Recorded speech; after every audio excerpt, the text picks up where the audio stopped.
What we're learning right now is this is a special issue. It's special because it's all about Pesach. It's a very long issue. And it starts with a whole bunch of Hasidic teachings on the Haggadah that come from, in particular, two Hasidic masters. And we're going to focus on one of them. And this Rebbe's name is Rabbi Menachem Mendel of Kosov. And he has a very classic Hasidic book called Ahavat Shalom, Ahavas Shalom, the love of peace. And the Rav has been learning this all this year and teaching from it. And we're going to look at the letter that he wrote. And in fact, it's a letter that he wrote on the 13th day of Nisan, which is today. So beautiful hashgacha. It's a letter written today in, I don't know which year, maybe it says here. No, I don't know which year it's from. But it's a very beautiful letter. And Rav Ginsburg sort of opened it up. We're just going to read the letter, and I'm going to add some of the ideas that Rabbi Ginsburg added when teaching this letter. That's one thing we're going to do, and if we'll have more time, we'll maybe go into another topic. Basically, we have an hour. The idea is for this class to be an hour, and so we have 45 minutes left. And God willing, we'll see what we can do. Okay, so let's begin. So we have both the Hebrew and the English. I'm going to read the English, but every once in a while I'll refer to the Hebrew, because of course, as always in Hasidic teachings, the precise wording of the original Hebrew is very, very vital, very crucial to the understanding of the finer elements that are taught. But of course, I'll be translating everything. So the letter begins the following way. With the help of God, on the 13th day of the month of Nisan, which will be our redemption soon in our days, Amen. Much peace and blessings of salvations and consolations. To honor my beloved friends, friends of God, and friends of our soul. Yeah.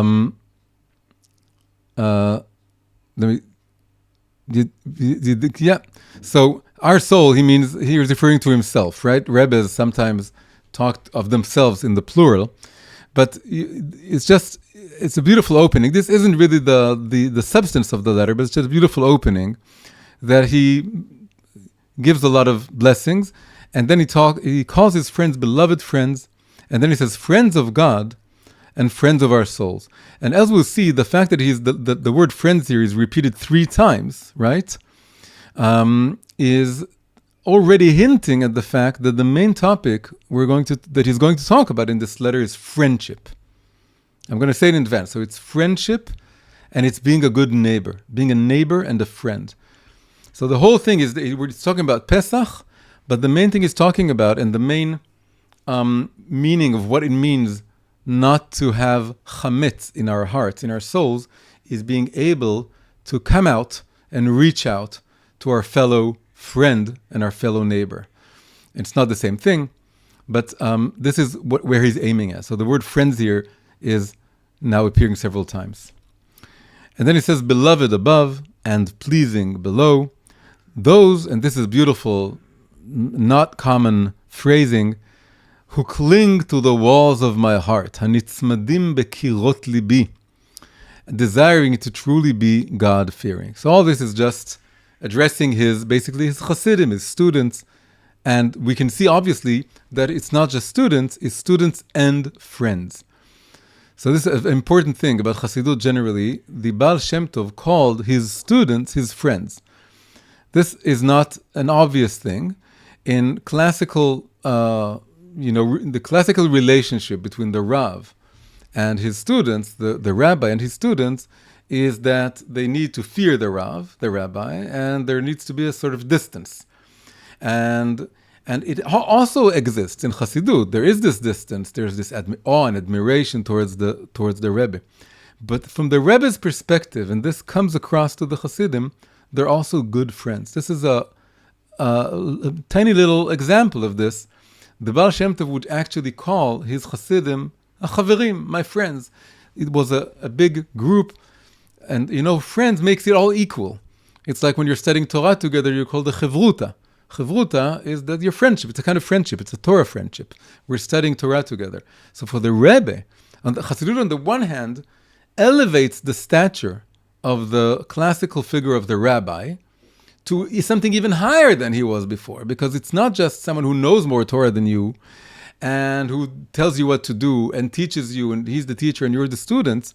He's not just a rabbi, he's a rebbe. He's a righteous person. He has a connection above that you don't have, and you cleave to your rebbe, and through your rebbe you cleave to God. That's something very radical that Chassidut did. It elevated the rabbi. It sort of posited this thing called the rebbe, which is one of the things that those anti-Chassidut, the mitnagdim, were terrified by. They were afraid. You're taking this one person, you're elevating him, you're saying he's maybe a little bit more than human. That's crazy. So on the one hand, Chassidut does that, but here you see the opposite, or the complementary aspect of it. The complementary aspect of it is that, yes, he's a rebbe, and he's something, different. It's like a king, or like a little bit of a Mashiach for the Hasidim. On the other hand, there's this closeness and affinity and friendship that you don't have with the classical rabbi. So it goes both ways. That's the point, really. It goes both ways. The rebbe is both elevated above the regular classical figure of the Jewish rabbi, and also brought closer. So all this is just, you see this just by this kind of the way he addresses his students with the letter. Okay. Now begins the main substance of the letter. So let's read. Now, as it is a time of, so this has two meanings, visitation and inspection, bikur.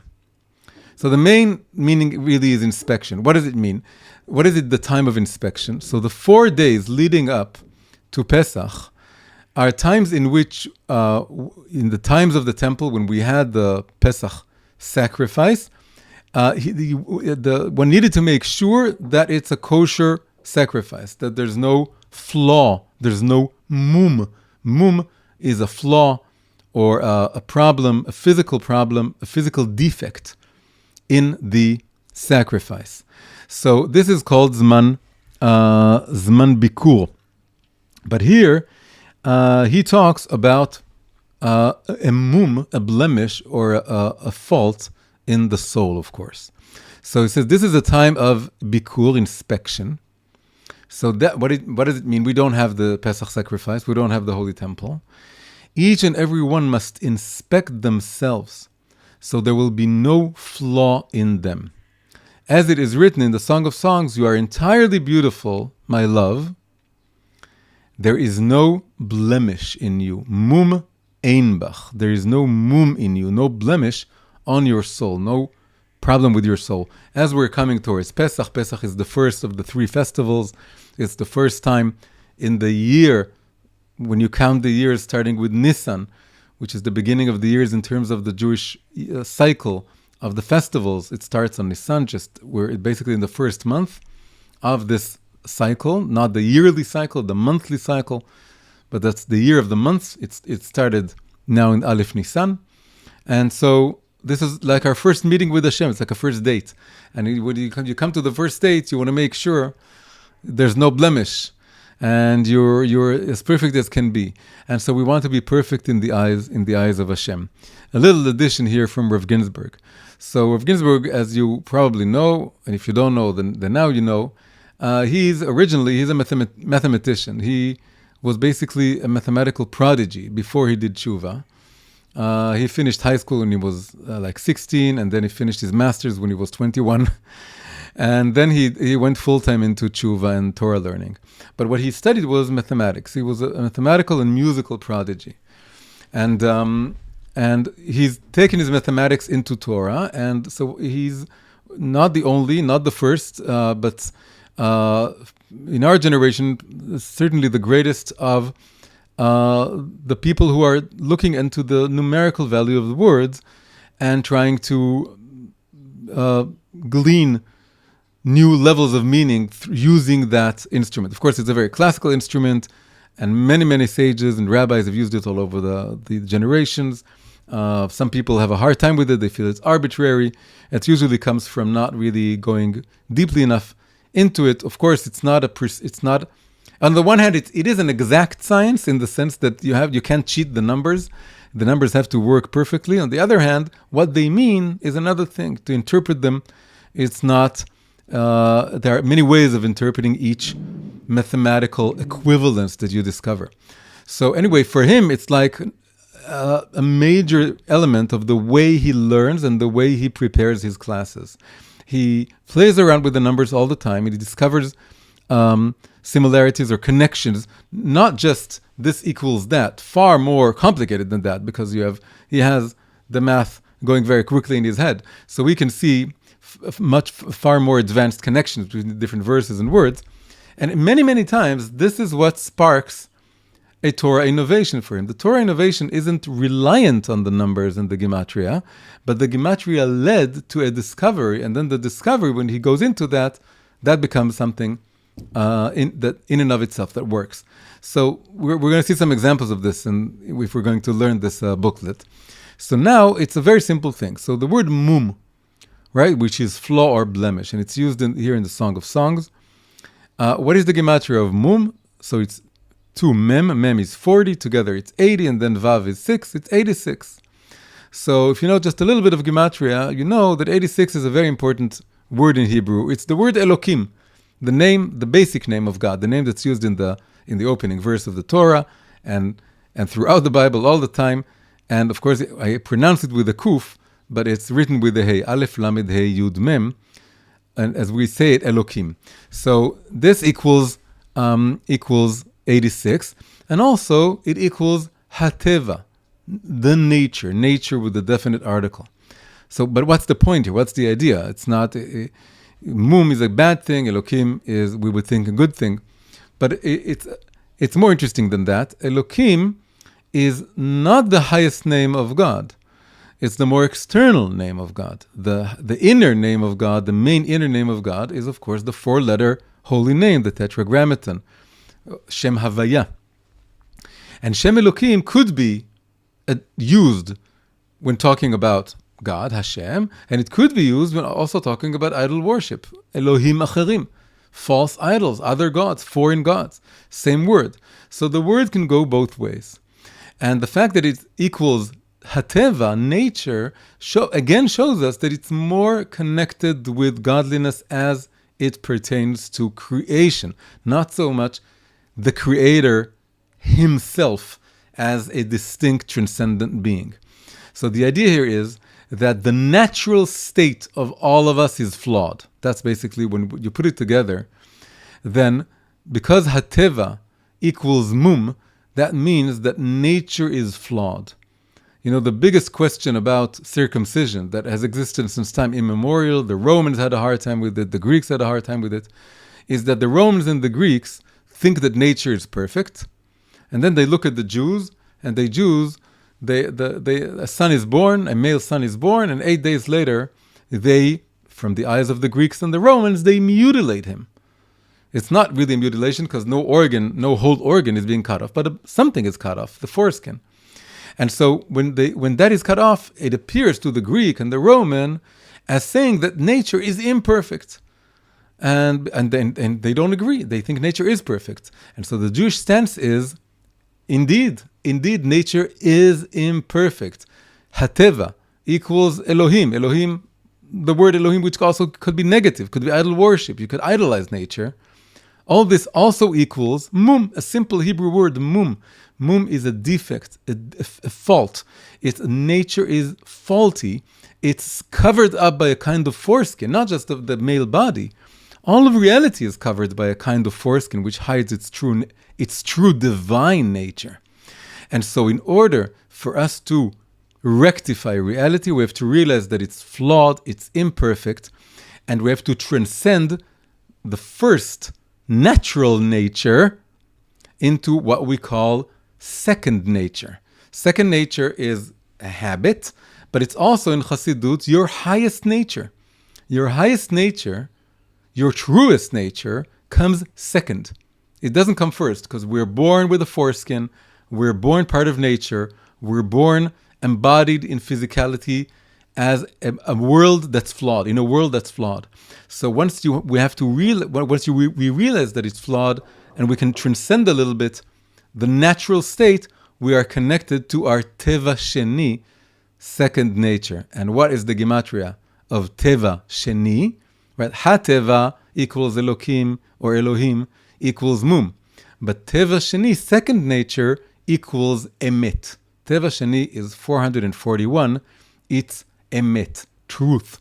The second nature is more true than the first nature. So that's an important little interjection here by Rav Ginsburg into what's going on here, is that looking for the mum is a big, big thing. It's transcending our natural state and the way we identify ourselves naturally. The whole idea of serving Hashem is transcending that and reaching the higher nature, the teva sheni, the emet, which is also connected to the higher name of Hashem. Okay, now let's continue.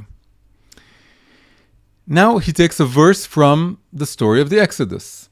And it's the verse that talks about the Pesach sacrifice. And if the house is too small for a lamb, and he and his neighbor who is nearest to his house shall take one. So the Hebrew term here, the Hebrew wording is, Vim yim'at habayit mehiyot miseh. So it could be read as if the house is too little to contain a lamb, or that the house is just lacking a lamb. You can also read it that way. Either way, there's no lamb in the house. So what do we have to do? If everyone at the time of coming out of Egypt, they all had to sacrifice just before leaving. To sacrifice the lamb, they had to put the blood on the opening of the doors, and that's how they were saved from the final 10th plague. And so it's a major part of the Exodus. But each one had to have a lamb. So if they don't have one, they have to go to their neighbor. V'lakach hu v'shcheno hakarov el beito. He has to go to his neighbor who is near to him, the nearest neighbor. He has to go there. So this leads us into the main point that Rabbi Nachum Mendel of Kosov is trying to make here, is that the true meaning of Pesach is being able to come out to our neighbor in the fullest sense of the word, to be able to come out of our houses. And as we'll see in a minute, it's not just a certain situation in which you don't have a lamb, so that's why you have to go to the neighbor. But if you do have a lamb, you don't have to go to the neighbor. No. For him, this is an essential, major part of what Pesach is all about. You don't have a lamb. You're not perfect. You don't have a lamb. And you have to go out to your neighbor. Your work, the way you live your life, it's not full, it's not fulfilled if you're not going out to meet your neighbor. That's the way it's going to read it. But let's continue now. So let's just go on with the words just now. So he took the verse, he read the verse, and then he's saying, meaning, if one cannot inspect himself, right? Because this is a time of inspection, a time of bikur. We have to inspect the sacrifice to see that it doesn't have any mum. And this means self-inspection, self-observation, looking at ourselves, trying to rectify our flaws. And when he says here, if one cannot inspect himself, of course, this is ironic. No one can inspect himself. No one can see their own flaws. You know, the camel cannot see his own hump. It's an idiom that we have. You can't see your own flaws. So the remedy is bonding with friends. Dibuk chaverim, a very important Jewish value, Hasidic value. Dibuk chaverim, cleaving to another friend or bonding with another friend. As it is said in the Ethics of the Fathers, Pirkei Avot, it says, Kne lecha chaver, acquire a friend. You need to acquire a friend. What does it mean? You can't really acquire a friend. At first, it means that within yourself, you have to acquire, and this is the way he says it, is one should truly and humbly, be'emet u'veshiflut halev, acquire within one's heart the cleaving of friends, the value of needing a friend. You have to acquire, internalize into your heart just how much you need friends. You have to have a friend. You can't walk this world alone. You can't solve your problems alone. You can't see your faults alone. You need a good friend and also a good neighbor. And you need to come out of yourself and see this. So this is K'neh lecha chaver, is to acquire within your heart the need of a friend. And then you can actually go out and befriend someone in a true way. Acquire within oneself the cleaving of friends so that each and every one is lowly before his friend. Each one is lowly before his friend. Before we continue, I just want to add something very beautiful here. So, since the word here is shachen,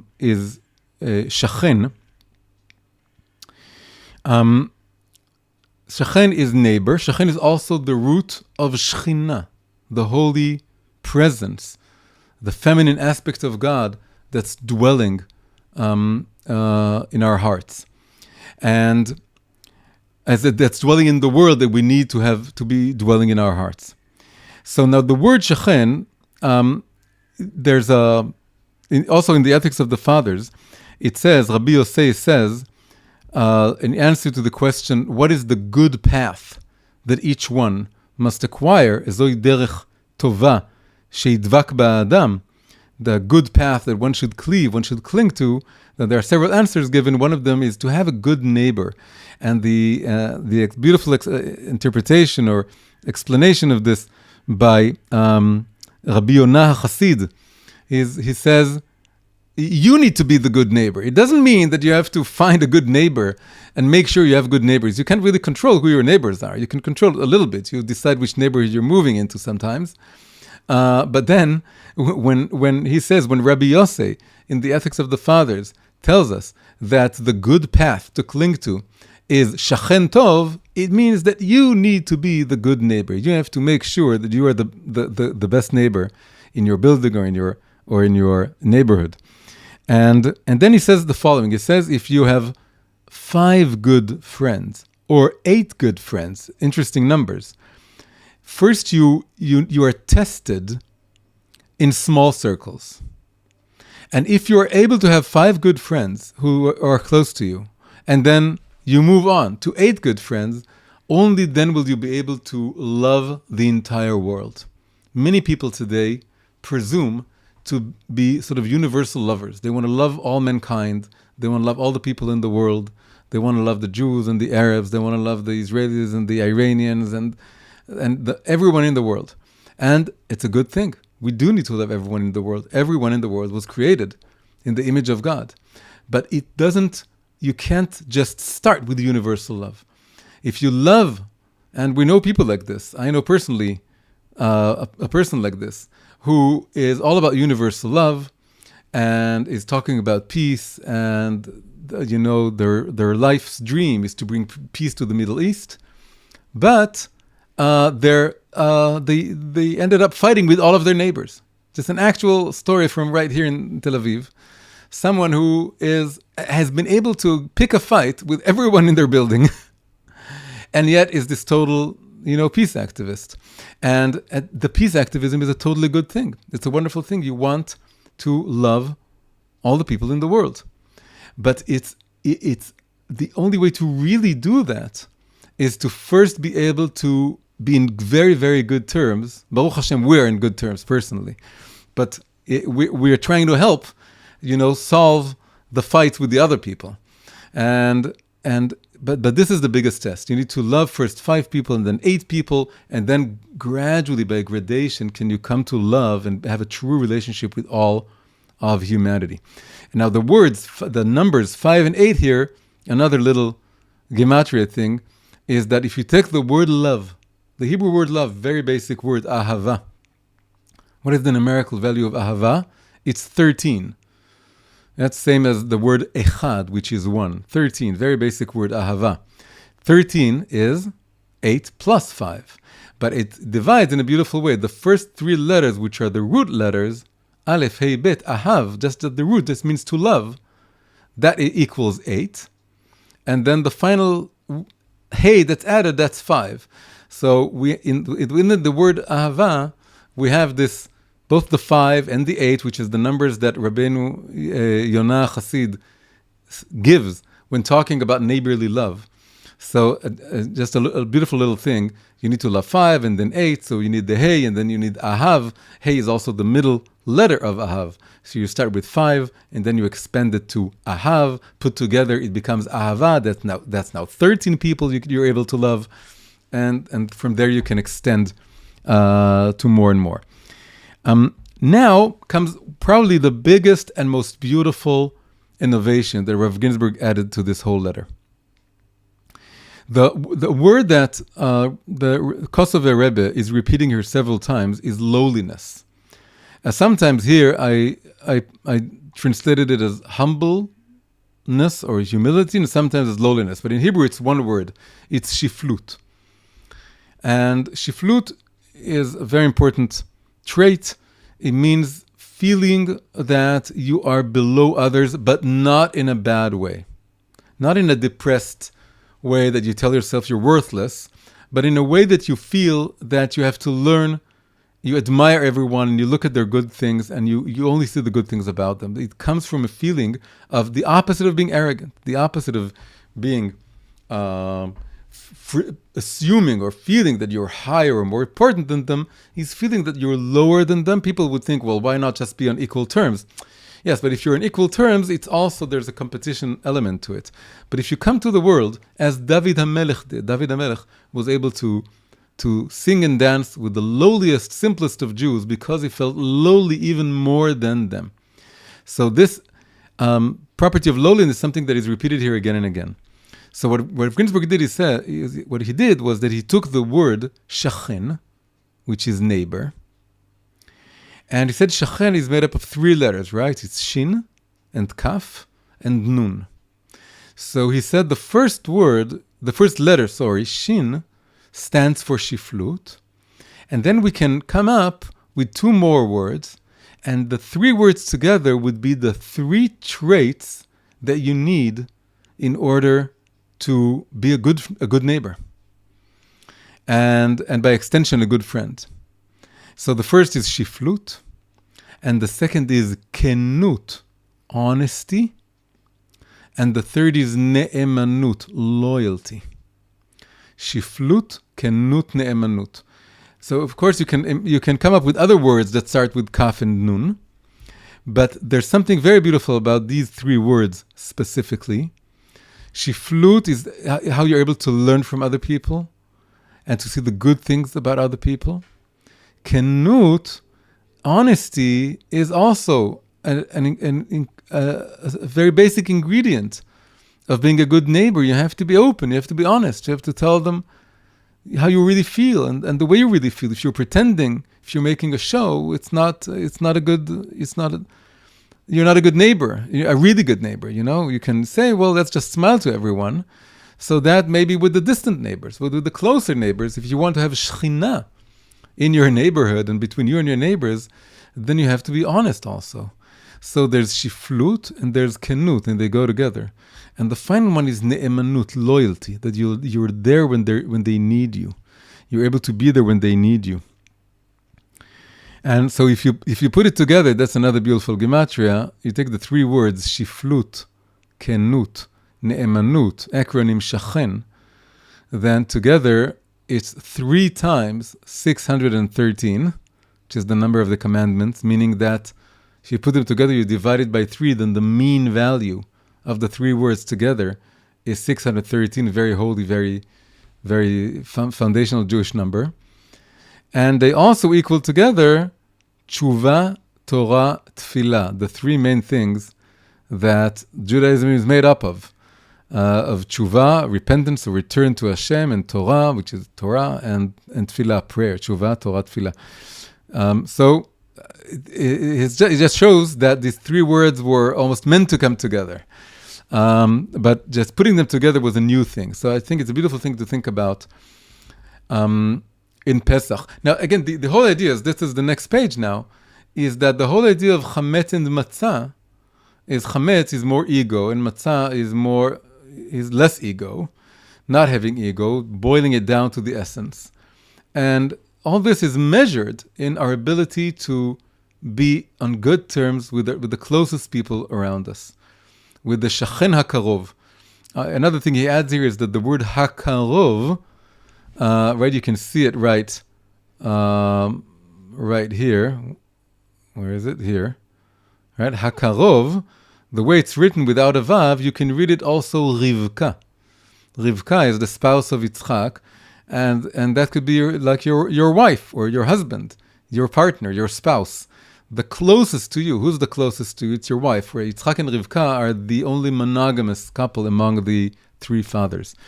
So that's another beautiful thing here, is that it's all talking about being on good terms with Davka, specifically the people close to you, not those far away from you. This is where how much of a matzah you are versus how much of chametz you are on Pesach. It's with the people closest to you.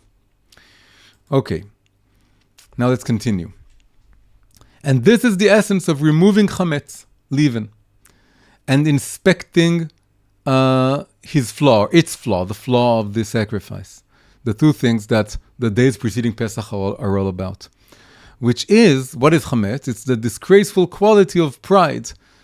Disgraceful or the negative quality of pride to whatever degree. In the Sota, Tractate Sota, there's a whole bunch of pages there that's all about how the root of all the negative attributes that we have, it all starts with pride or arrogance. Pride, arrogance, ga'ava. Ga'ava has to do with, it's the same word for the high tide. When you're rising above the others, when you're feeling yourself to be more important, this is the chametz, like the leaven that's making the bread extend and become bigger. And so this is pride. And this is the foreskin of the heart, orlat alev, that each one must remove from their own heart, right? This now connects, he didn't say this outright, but it connects to what we said before, that mum is the gematria of Elokim and the Hateva, that the nature, reality is flawed. So now we mentioned circumcision, now circumcision is becoming a topic here. The foreskin of the heart is this external coarse covering around our hearts that's stopping us from coming out of ourselves and reaching out to the other person. And regarding this, the Torah hints from the lamb. So before I said, how was it in English? Before it was too small for a lamb. But the Hebrew term is himat habayit meheyot mise. If the house is lacking from or lacking a lamb. So the Hebrew is like from a lamb, mise. And then he says the word lamb is numerically equivalent. Here you see that it's not only Rabbi Ginsburg doing gematrias, it's also Rabbi Menachem Mendel of Kosov. Se, 305, is numerically equivalent to orla. And the lamb indicates lowliness, as explained. So this is a beautiful example of how the gematria could be something that's either similar or the opposite. What is gematria? Gematria tells us that there is a certain connection between two words or phrases. It doesn't tell us what kind of connection that is. Sometimes a gematria means that it's two of a kind, and it's like very similar, and the gematria exposes a hidden affinity between two things. Other times, the gematria is meant to tell us that they are total opposites, and that one is a rectification of the other one. How do we know? We need a value system outside of gematria. That we have to have. Gematria is never proof of anything. If you see those rabbis that are proving things using gematria, that's the wrong usage of gematria. It's not what Rav Ginsburg is doing at all. He's never proving anything. He's just showing or pointing to certain connections and then explaining them. You have to have a value system of right and wrong, good and bad, outside of it. The most famous example is that Mashiach is the same numerical value as Nachash. Nachash is the first sinner, the root of all sin, the root of the evil inclination. And Mashiach is, of course, the redeemer, the final redeemer of everything. So Nachash is the most negative thing, Mashiach is the most positive thing. They have the same gematria, So obviously, it doesn't mean that Mashiach is a Nachash or that Nachash is a Mashiach. It means that the Mashiach is the rectification of the Nachash. We can say something like that the Nachash is the false Mashiach, or the Mashiach of Klipa, the Mashiach of the false world, the negative, the world of sins. And we can also say that Mashiach is a kind of rectified serpent. He takes all the powers of the serpent, rectifies them. But in order to do that, the Gematria just shows us there's a connection. We have to explain the connection using a value system that's outside. So now we see that Se and Orla have the same value, but the meaning here is that one is a rectification of the other. Orla is crudeness, coarseness, apathy, insensitivity, not being able to see the other person, being too wrapped up in myself. The Orla makes the male very sensitive of himself and not enough sensitive of the other person. And because it's very sensitive organ, or a part of the organ, but it's the sensitivity that makes you it makes you be more aware of yourself and less aware of other people. You're more immersed in your own experience of pleasure, not in the other person. So the removal of the foreskin is decreasing sensitivity to myself, not being all about me, and increasing sensitivity to other people. A lamb is a very tender animal, and the tender animal is here suggesting something that is the opposite of Orla, is that the more I remove my foreskin, the more I myself become like a lamb. The whole point here is that the sacrificial lamb is us. We need to be the sacrificial lamb without any mum, without any flaw. So we need to refine and become more and more gentle, more and more tender, like the Se, and then we can come out to the other person. And so the verse that we said before, Yim'at habayit miseh, then we need to read it, right? Yim'at is to become more me'at, which is fewer or less or smaller. So the idea is that in order to become a lamb, we need to do this action of ham'ata, of belittling or becoming smaller. Yim'at habayit, we need lema'et, to make ourselves smaller in order to become like a lamb. We start out like maybe a big bull, and then we need to Yim'at habayit miseh, to do this lema'et of the Jewish people, where it said that Atema me'at mikolam, and you are the smallest of all nations, and the sages say, you make yourself small when you stand before me. Mema'atim atzmechem lefanai. So we need to also make ourselves smaller. This is the chametz becoming the matzah. We're becoming smaller and smaller, and then we come from like a bull, which is like the uncircumcised ego. We become like a lamb, which is the circumcised ego. So,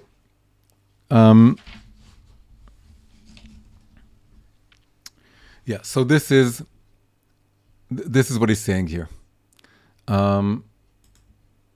Yes, we have one final slide here to finish the letter. And it says, all the matters of Passover indicate lowliness. And therefore it is called the bread of poverty, lechem oni, right?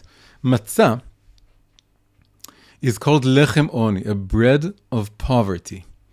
And what is poverty? So here he's giving a few explanations here. He says, oni is submission. Submission means you need to be the matzah and make yourself smaller. And then he says the following, and if one truly submits, then one can speak holy words before the Almighty, blessed be He, and therefore it is called the same word in Hebrew, lechem oni, but lechem oni, the word oni in Hebrew, means poverty. It also is the root of answering a question or replying to a question, speaking. Lechem oni, Chazal say, it's called oni she'onin alav dvarim arbe, because on the Seder night, the matzah is lying before us, and we are talking and talking and talking and talking. It's not a regular meal. A regular meal, we break the bread, we start eating it, and usually most of the talk is when the bread is all over. And Pesach, it's a different thing. The talk is being given while the bread, you haven't eaten anything from it. It's lying there on the table, the 3 matzot, and there's talk and talk and talk. All the Magid part of the Haggadah, all the story element of the Haggadah is before eating. So the bread is there and you talk, there's like this speech that's going on over and above the matzot. So what is the connection here? It says you can't speak holy words until you are an ani, like a poor person, an impoverished in a good sense person, that you are humble like a matzah.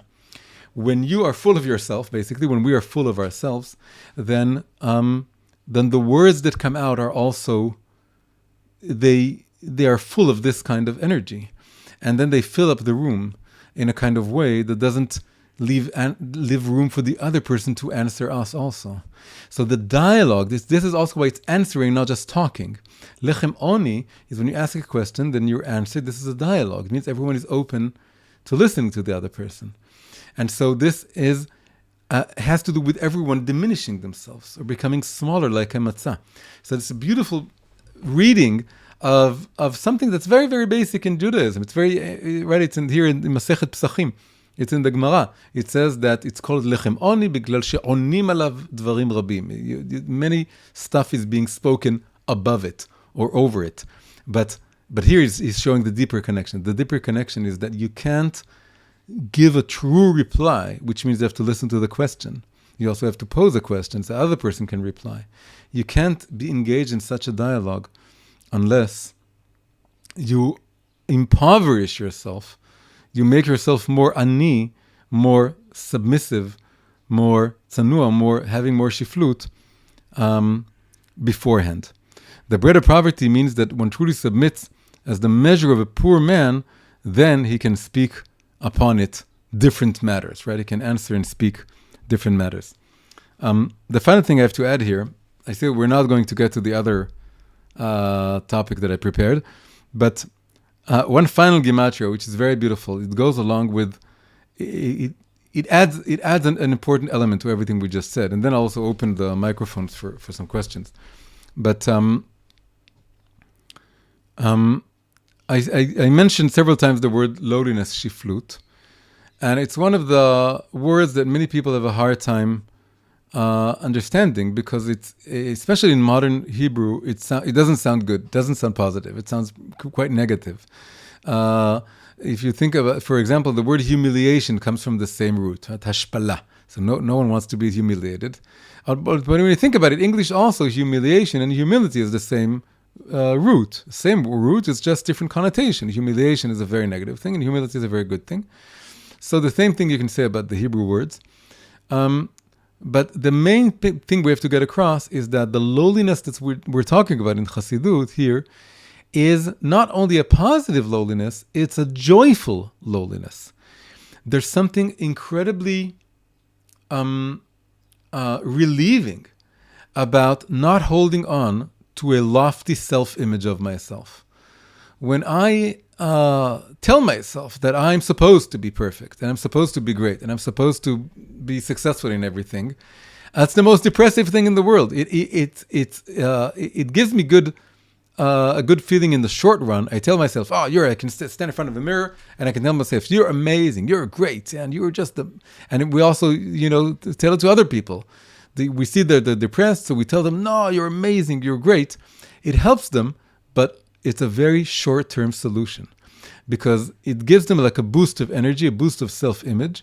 But then they go home, they go on in their lives, and they have those words: I'm amazing, I'm perfect, I'm unbelievable, I'm great, I'm talented, I'm the most amazing person in the world. All my friends tell me how amazing I am. And then when you're not amazing, when you fail, when you make a mistake, when you're insensitive, when all kinds of things you do, you collapse, you fall. You fall because you're not immune to the fall, because you're telling yourself that you're so perfect and wonderful. However, there is a relieving kind of lowliness, which is, I'm not perfect, I'm not amazing, I'm just a human being that God created in order to learn and to do their mission in life.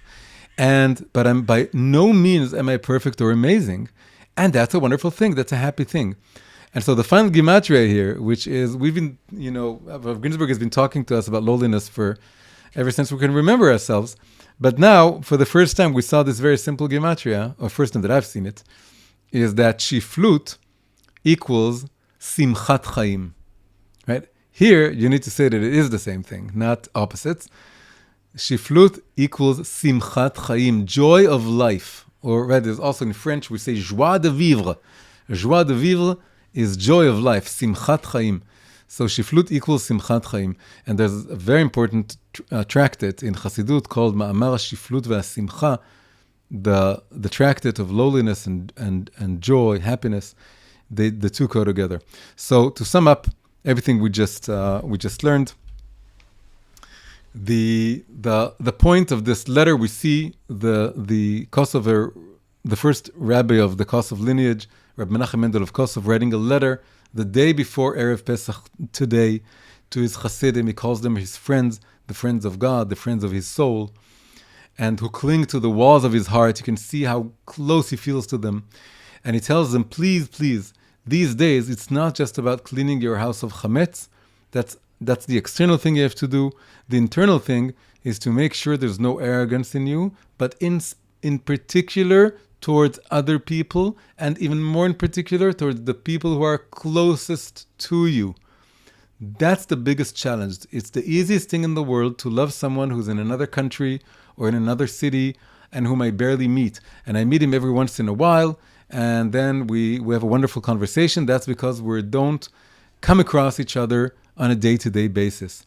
But those 5 people that are closest to me, my own family, my closest neighbors, and going on from circles, this is where you're tested in how much chametz you have.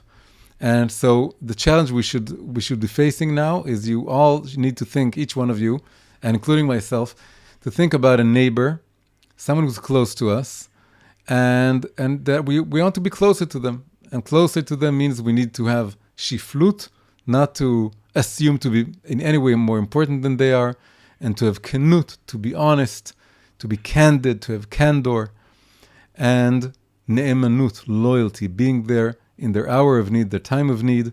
And then the more you make yourself small like a matzah, and the more you'll be able to engage in a really good, positive, healthy, and fulfilling and inspiring dialogue with your neighbors, and then that'll extend to the rest of the world. And a final note is that we know now we are in a time of war, we're in a time of challenges, a time of uncertainty, and we've learned this the hardest way. We must never forget that lesson. We have enemies because we are not able to communicate with those closest to us. We've seen it now with the people of Israel. We've seen that the time of the opposite of unity, of fighting, of being in different camps, not being able to see the other Jew, the other person, because they think different from us. And so then we're being shown, you want to see what an enemy looks like? I'll show you what an enemy looks like. It's much worse than your neighbor. So we need to be good neighbors to our fellow Jews, our fellow human beings closest to us. And then through that, we'll be able to, Bezrat Hashem, be able to have true peace with our neighboring enemy nations. This video was made possible through the kind support of my sponsors over at Patreon. Patreon is a great way to help independent creators like myself produce original content. If you'd like to get more English language videos from me, please consider becoming a supporter via Patreon. You can find the link in the description below. Thank you very much.